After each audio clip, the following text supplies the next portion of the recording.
Hello ಗೆಳೆಯರೇ, ಎಲ್ಲರೂ ಹೇಗಿದ್ದೀರಾ? ಎಲ್ಲರೂ ಚೆನ್ನಾಗಿದ್ದೀರಾ? ಇದು ನಿಮ್ಮ ಪ್ರೀತಿಯ ಸಿಸ್ಟರ್ ವ್ಲಾಗ್. ನಾನಿವತ್ತು ಅಂಡ ಬಿರಿಯಾನಿ ಮಾಡೋದು ಹೇಳ್ತಾ ಇದ್ದೀನಿ. ಏನಂದರೆ ಹೆಗ್ ಬಿರಿಯಾನಿ ಮಾಡೋದು ಹೇಗೆ ಅಂತ ಹೇಳ್ತಾ ಇದ್ದೀನಿ.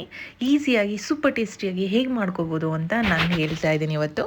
ಇದಕ್ಕೆ ಡಬಲ್ ಭಂಡಾರ ಬರುತ್ತಲ್ಲ, ಅಂದರೆ ಯೋಕ್ 2 ಇರುತ್ತಲ್ಲ, ಆ ಮೊಟ್ಟೆ ತೊಗೊಂಡಿದ್ದೀನಿ. ಇದಕ್ಕೆ ನೀವು ಯಾವುದೇ ಥರ ಮೊಟ್ಟೆ ತೊಗೊಳ್ಳಿ, ಸೂಪರ್ ಟೇಸ್ಟಿಯಾಗಿರುತ್ತೆ ಈ ಥರ ಮಾಡಿದ್ರೆ. ಈಗ ಹೇಗೆ ಮಾಡೋದು ಅಂತ ನೋಡೋಣ. ನಾನು ಇದಕ್ಕೆ ಒಂದು 8 ಮೊಟ್ಟೆ ತೊಗೊಂಡಿದ್ದೀನಿ. ನೀವು ಎಷ್ಟಾರು ತೊಗೊಳ್ಳಿ, ನಿಮ್ಮ ಕ್ವಾಂಟಿಟಿ ನೋಡಿಕೊಂಡು ಜನಗಳು ನೋಡಿಕೊಂಡು ಹಾಕ್ಕೊಳ್ಳಿ. ಹಾಗೆ ಬೆಳ್ಳುಳ್ಳಿ, ಶುಂಠಿ, ಒಂದು 5 ಹಸಿಮೆಣಸಿನ್ಕಾಯಿ ತೊಗೊಂಡಿದ್ದೀನಿ. ಕೊತ್ತಂಬರಿ ಸೊಪ್ಪು, ಪುದೀನ ಸೊಪ್ಪು ತೊಗೊಂಡಿದ್ದೀನಿ. ಖಾರಕ್ಕೆ ಅನುಗುಣವಾಗಿ ನೀವು ಮೆಣಸಿನ್ಕಾಯಿ ಹಾಕ್ಕೊಳ್ಳಿ, ಇಲ್ಲ ಖಾರದ ಪುಡಿನಾದರೂ ಹಾಕ್ಕೊಳ್ಳಿ. ಖಾರದ ಪುಡಿ ತೊಗೊಂಡಿದ್ದೀನಿ. ಚಕ್ಕೆ, ಲವಂಗ, ಹಾಗೆ 2 ಏಲಕ್ಕಿ ತೊಗೊಂಡಿದ್ದೀನಿ. ಅದನ್ನು ಪೌಡ್ರ್ ಮಾಡ್ಕೋಬೇಕು. ರುಚಿಗೆ ತಕ್ಕಷ್ಟು ಉಪ್ಪು. ನಾನು ಇದಕ್ಕೆ 4 ಥರ ಮಸಾಲ ಯೂಸ್ ಮಾಡ್ತಿದ್ದೀನಿ. ಚಿಕನ್ ಮಸಾಲ, ಗರಂ ಮಸಾಲ, ಸ್ವಲ್ಪ ಕೋರಿಯಂಡಲ್ ಪೌಡರ್, ಹಾಗೆ ಸ್ವಲ್ಪ ಬಿರಿಯಾನಿ ಪೌಡರ್. ಇದಕ್ಕೆ ಒಂದು 2 ಈರುಳ್ಳಿ ಹಾಕ್ಕೊಂಡಿದ್ದೀನಿ. ಹಾಗೆ ಒಂದು 2 ಇಲ್ಲ 3 ಟೊಮೆಟೊ, ನೀವು ಎಷ್ಟು ಬೇಕೋ ಅಷ್ಟು ಆ್ಯಡ್ ಮಾಡ್ಕೊಳ್ಳಿ, ಚೆನ್ನಾಗಿರುತ್ತೆ. ನಾನು ಮೊದಲಿಗೆ ಮೊಟ್ಟೆನ ಬೇಯಿಸ್ಕೊತಾ ಇದ್ದೀನಿ. ಒಂದು 15 ನಿಮಿಷ ಬೇಯಿಸ್ಕೊಳ್ಳಿ ಅದನ್ನು ಚೆನ್ನಾಗಿ. ಈಗ ಶುಂಠಿ, ಬೆಳ್ಳುಳ್ಳಿ, ಮೆಣಸಿನ್ಕಾಯಿನ ರುಬ್ಕೊಳ್ಳೋಣ ಮಿಕ್ಸರ್ಗೆ ಹಾಕ್ಕೊಂಡು.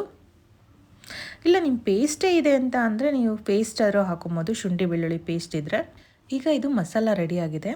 ಈಗ ಮೊಟ್ಟೆನ 4 ಸೈಡು ಮೂಲೆಯಲ್ಲಿ ಕಟ್ ಮಾಡ್ಕೋಬೇಕು. ಈ ಥರ ಕಟ್ ಮಾಡಿಕೊಂಡ್ರೆ ಉಪ್ಪು ಖಾರ ಎಲ್ಲ ಚೆನ್ನಾಗಿ ಅದರೊಳಗಡೆ ಹೀರ್ಕೊಳ್ಳುತ್ತೆ. ಈಗ ಕಟ್ ಮಾಡ್ಕೊಂಡು ರೆಡಿಯಾಗಿದೆ. ಈಗ ಚಕ್ಕೆ ಲವಂಗ ಪೇಸ್ಟ್ ಏನಿದೆ ಅದನ್ನು ಪುಡಿ ಮಾಡ್ಕೋಬೇಕು. ಈಗ ಪುಡಿನೂ ರೆಡಿಯಾಗಿದೆ. ಈಗ ಒಂದು ಪ್ಯಾನಲ್ಲಿ ಒಂದು 2 ಸ್ಪೂನಷ್ಟು ಎಣ್ಣೆ ಹಾಕ್ಕೊಂಡು ಮೊಟ್ಟೆನ ಚೆನ್ನಾಗಿ ಫ್ರೈ ಮಾಡ್ಕೊಳ್ಳೋಣ. ಅದಕ್ಕೆ ಮೊಟ್ಟೆಗೆ ಒಂದು ಅರ್ಧ ಟೀ ಸ್ಪೂನಷ್ಟು ಖಾರದ ಪುಡಿ, ಒಂದು ಸ್ವಲ್ಪ ಉಪ್ಪು ಇಷ್ಟು ಹಾಕ್ಕೊಂಡು ಒಂದು 5 ನಿಮಿಷ ಫ್ರೈ ಮಾಡ್ಕೊಳ್ಳೋಣ ಚೆನ್ನಾಗಿ.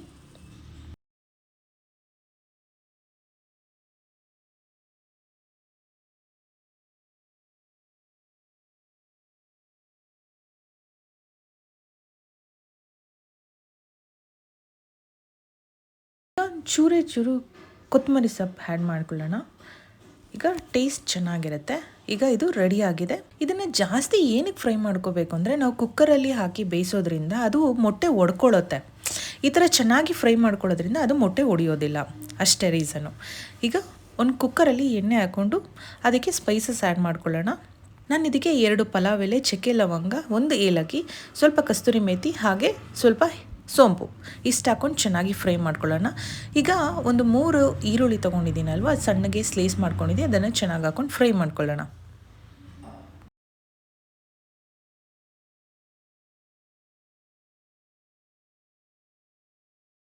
ಈಗ ರುಬ್ಬಿ ರೆಡಿಯಾಗಿರೋ ಶುಂಠಿ, ಬೆಳ್ಳುಳ್ಳಿ, ಹಾಗೆ ಹಸಿಮೆಣಸಿನ್ಕಾಯಿ ಪೇಸ್ಟ್ನ ಇದರೊಳಗಡೆ ಹಾಕಿ ಚೆನ್ನಾಗಿ ಹಸಿ ವಾಸನೆ ಹೋಗೋವರೆಗೂ ಚೆನ್ನಾಗಿ ಅದನ್ನು ಫ್ರೈ ಮಾಡ್ಕೋಬೇಕು. ಯಾವುದೇ ಥರ ಹಸಿ ವಾಸನೆ ಇರಬಾರ್ದು. ಹಾಗೆ ಸ್ವಲ್ಪ ನಾವು ಏನು ಚಕ್ಕೆ ಲವಂಗದ ಪೌಡ್ರ್ ಇರುತ್ತೆ, ಚಕ್ಕೆ ಲವಂಗದ ಪೌಡ್ರು ಕೂಡ ಈಗಲೇ ಆ್ಯಡ್ ಮಾಡ್ಕೊಳ್ಳೋಣ. ಚೆನ್ನಾಗಿ ಫ್ರೈ ಮಾಡ್ಕೊಳ್ಳಿ.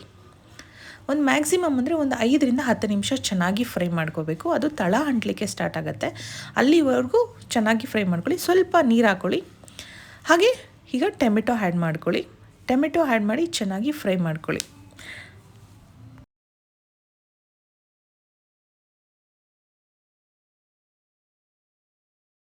ಈಗ ನಾನು ಖಾರದ ಪುಡಿ ಆ್ಯಡ್ ಮಾಡ್ತಾಯಿದ್ದೀನಿ. ಈಗ ಮಸಾಲೆಗಳನ್ನೆಲ್ಲ ಆ್ಯಡ್ ಮಾಡ್ಕೊಳ್ಳಿ, ಚೆನ್ನಾಗಿ ಮಿಕ್ಸ್ ಮಾಡ್ಕೊಳ್ಳಿ. ಇದು ತಳ ಹಂಟ್ಲಿಕ್ಕೆ ಸ್ಟಾರ್ಟ್ ಆಗುತ್ತೆ.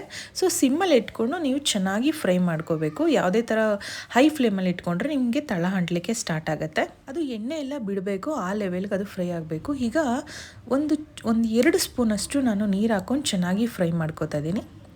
ಈಗ ಇದು ಮಸಾಲ ರೆಡಿ ಆಗಿದೆ. ಈಗ ನಾವು ಇದಕ್ಕೆ ಅಕ್ಕಿ ಆ್ಯಡ್ ಮಾಡೋಣ.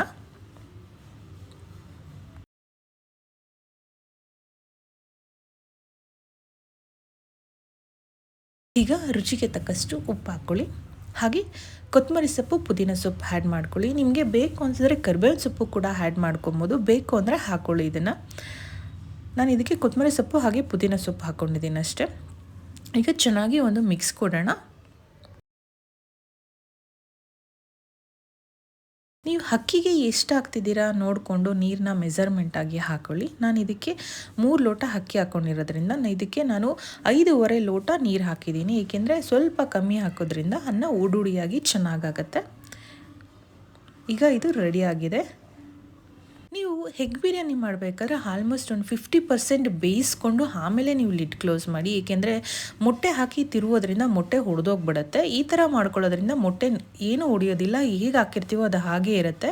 ನಾವು ಒಂದು ಕಡಾಯಲ್ಲಿ ಮಾಡಿದ್ರೆ ಮಾತ್ರ ಅದು ಇಳಿಸ್ಬೇಕಾದ್ರೆ ನಾವು ಹಾಕೋತೀವಲ್ವ ಹಾಗೆ. ಬಟ್ ಕುಕ್ಕರಲ್ಲಿ ನಾವು ಲಿಡ್ ಕ್ಲೋಸ್ ಮಾಡಿ ಬೇಯಿಸೋದ್ರಿಂದ ಇದು ಬೇಗ ಒಡೆದೋಗೋ ಚಾನ್ಸಸ್ ಇರುತ್ತೆ. ಒಂದು 50% ರೈಸ್ನ ಬೆಂದಾದಮೇಲೆ ನೀವು ಇದನ್ನು ಮೊಟ್ಟೆನ ಹಾಕ್ಕೊಳ್ಳಿ. ನಾನಿವಾಗ ಮೊಟ್ಟೆನ ಫ್ರೈ ಮಾಡ್ಕೊಂಡಿರೋ ಕಡಾಯಲ್ಲಿ ಸ್ವಲ್ಪ ನೀರು ಹಾಕಿ ಅದಕ್ಕೆ ಆ್ಯಡ್ ಮಾಡ್ತಾಯಿದ್ದೀನಿ. ಈಗ ಆಲ್ಮೋಸ್ಟ್ ಇದು ಆಗಿದೆ. ನಾನು ಇದಕ್ಕೊಂದು 2 ಸ್ಪೂನಷ್ಟು ತುಪ್ಪ ಆ್ಯಡ್ ಮಾಡ್ತಾಯಿದ್ದೀನಿ. ನಾನು ಈ ಮಸಾಲೆಗೆ ಯಾವುದೇ ಥರ ಮೊಸರು ಆ್ಯಡ್ ಮಾಡಿಲ್ಲ, ಏಕೆಂದರೆ ಮೊಟ್ಟೆ ಮತ್ತು ಮೊಸರು ಒಟ್ಟಿಗೆ ಹಾಕಬಾರ್ದು ಅಂತ ಹೇಳ್ತಾರೆ. ಸೊ ನಾನು ಮೊಟ್ಟೆ ಬಿರಿಯಾನಿಗೆ ಮೊಸರು ಆ್ಯಡ್ ಮಾಡೋದಿಲ್ಲ, ಕಂಪ್ಲೀಟಾಗಿ ನಾನು ಅದನ್ನು ಸ್ಕಿಪ್ ಮಾಡ್ತೀನಿ. ನೀವು ನೋಡಿ ಬೇಕು ಅಂದರೆ ಆಪ್ಷನಲ್ಲಿದ್ದರೆ ಹಾಕ್ಕೊಳ್ಳಿ, ಬಟ್ ನಾನು ಸಜೆಸ್ಟ್ ಮಾಡೋದು ಬೇಡ ಅಂತಲೇ ಹೇಳ್ತೀನಿ. ಈಗ 2 ವಿಸಿಲ್ ನಾನು ಹಾಕ್ಸ್ಕೊಂಡಿದ್ದೀನಿ. ಈಗ 2 ವಿಸಿಲ್ ಆದಮೇಲೆ ಉರುಳಿಯಾಗಿ ಅಂಡಾ ಬಿರಿಯಾನಿ ರೆಡಿಯಾಗಿದೆ. ಈ ವಿಡಿಯೋ ನಿಮಗೆ ಇಷ್ಟ ಆಗಿದ್ರೆ ದಯವಿಟ್ಟು ನಿಮ್ಮ ಫ್ಯಾಮಿಲಿ ಫ್ರೆಂಡ್ಸ್ ಜೊತೆಗೆ ಶೇರ್ ಮಾಡೋದು ಮರಿಬೇಡಿ. ಹಾಗೆ ಸಬ್ಸ್ಕ್ರೈಬ್ ಮಾಡದೆ ನೋಡ್ತಿದ್ರೆ ದಯವಿಟ್ಟು ಪ್ಲೀಸ್ ಸಬ್ಸ್ಕ್ರೈಬ್ ಮಾಡ್ಕೊಳ್ಳಿ. ನಿಮ್ಮ ಕೋ-ಸಿಸ್ಟರ್ ವ್ಲಾಗ್ನ ಸಪೋರ್ಟ್ ಮಾಡಿ. ಹಾಗೆ ನಿಮ್ಮ ಸಪೋರ್ಟಿಂದ ನಾನು ನೆಕ್ಸ್ಟ್ ಬೇರೆ ವಿಡಿಯೋ ಮಾಡಿ ಎಂಕರೇಜ್ ಆದಂಗೆ ಆಗುತ್ತೆ. And thank you for watching. ಹೀಗೆ ನಿಮ್ಮ ಕನ್ನಡ ದಿನ ಸಪೋರ್ಟ್ ಮಾಡಿ.